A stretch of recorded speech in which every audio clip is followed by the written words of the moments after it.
আছে আমাদের 39 25। তাহলে 3 9 2 5 আমরা এখানে বসিয়ে দিলাম, দিতে মিলে গেল। কত বসাতে? 5 বসাতে। তাহলে এই 5টা এখানে আমরা লিখব। তাহলে এখানে আমরা যে বর্গমূলটা পেলাম সেইটা অতএব দিয়ে লিখব যে নির্ণেয় বর্গমূল কত না 3.95। গাইডেন্স সাপোর্ট ম্যাথ এডুকেশন ক্লাসে সবাইকে স্বাগত জানিয়ে শুরু করছি আজকের অঙ্কের ক্লাস। আজকের ক্লাসে থাকছে মোস্ট ইম্পর্টেন্ট একটা দশমিকের বর্গমূলের অঙ্ক। আজকের ক্লাস থেকে অঙ্কটা তোমরা ভালো করে বুঝে নাও। দেখো আজকের ক্লাসের অঙ্ক দশমিকের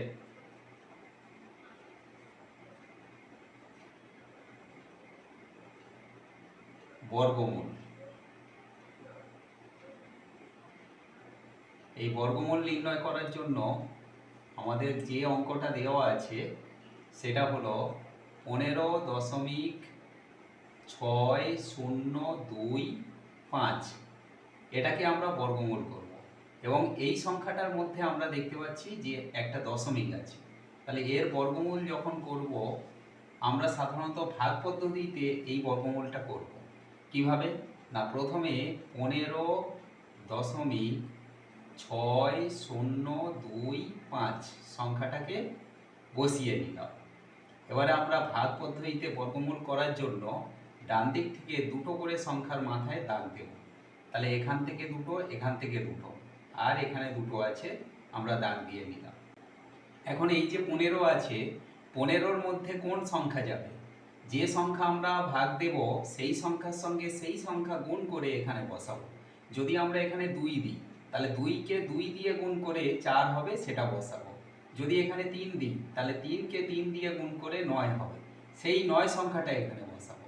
আর 4 বসালে 4কে 4 দিয়ে গুণ করলে 4 4 16 হবে। যখন 4 আমরা দেব 16টা 15 থেকে বেশি হয়ে যাচ্ছে, তাহলে 4 নেব না, আমরা 3 সংখ্যাটাকে নেব। তাহলে 3কে 3 দিয়ে গুণ করলে 3 3কে 9 পাবো। এবার বিয়োগ করব, 15 থেকে 9 বিয়োগ করলে 6 থাকে।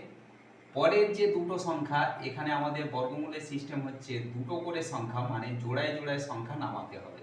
তাহলে 6 আর 0 আমরা নামিয়ে দিলাম। এখন এই যে 6টা যখন আমরা নামাতে গেলাম তখন আমরা দেখলাম যে দশমিকের পরের সংখ্যা আমরা নামিয়ে দিচ্ছি, সেই জন্য এখানে আমরা একটা দশমিক বসাবো। এবারে দেখো 6 6 0 হয়েছে, এটাকে আমরা ভাগ করব।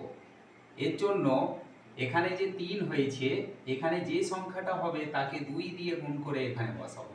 তাহলে 3কে 2 দিয়ে গুণ করলে 3 দুগুণে 6 পাবো। এবারে যেটা সিস্টেম, যে এখানে যে সংখ্যা বসাবো সেই সংখ্যার সঙ্গে সেই সংখ্যা গুণ করে এখানে আমরা বসাবো। যদি আমরা এখানে 2 বসাই তাহলে আছে 6, বসাবো 2, 2 দিয়ে গুণ করব। 2 দুগুণে 4 আর 2 6 12, তার মানে কত হবে? 124। আছে আমাদের কত না 660। তাহলে এখানে হিসেব মতো 9 যাবে। 6 আছে, 9 বসালাম, 9 দিয়ে গুণ করব। যে সংখ্যা বসাবো সেই সংখ্যা দিয়েই গুণ করব। 9 9 81 1, হাতে রইল 8, 9 6 54, 54 আর 8 62। তাহলে এখানে 9 গেলে আমরা পাচ্ছি 621। যেহেতু 660-এর মধ্যে 621 যাবে, সেই জন্য এখানে 9 দিয়ে দেব।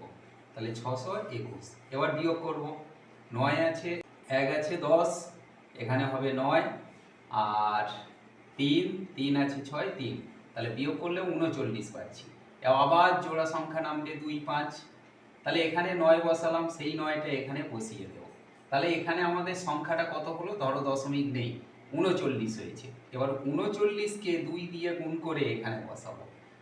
9 দুগুণে 18 8, হাতে রইল 1, আর 3 দুগুণে 6 1 7, মানে 39কে 2 দিয়ে গুণ করলে পাবো 78।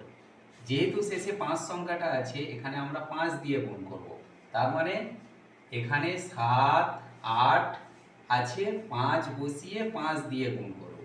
করলে কত পাচ্ছি? 5 5 25, 5 হাতে রইল 2, 5 8 40, 2 42, 2 হাতে রইল 4, 5 7 35 আর 4 যোগ করলে 39। কত হচ্ছে? 39 25। আছে আমাদের 39 25। তাহলে 3 9 2 5 আমরা এখানে বসিয়ে দিলাম, দিতে মিলে গেল। কত বসাতে? 5 বসাতে। তাহলে এই 5টা এখানে আমরা লিখব। তাহলে এখানে আমরা যে বর্গমূলটা পেলাম সেইটা অতএব দিয়ে লিখবো যে নির্ণেয় বর্গমূল কত না 3.95। এইটা হবে উত্তর।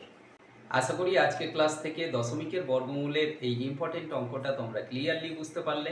এমন সব অঙ্কের সহজ সরল ভিডিও পাওয়ার জন্য অবশ্যই গাইডেন্স সাপোর্ট চ্যানেলটিকে সাবস্ক্রাইব করে সঙ্গে থেকো। সবাই ভালো থেকো, সুস্থ থেকো। দেখা হচ্ছে পরবর্তী ক্লাস।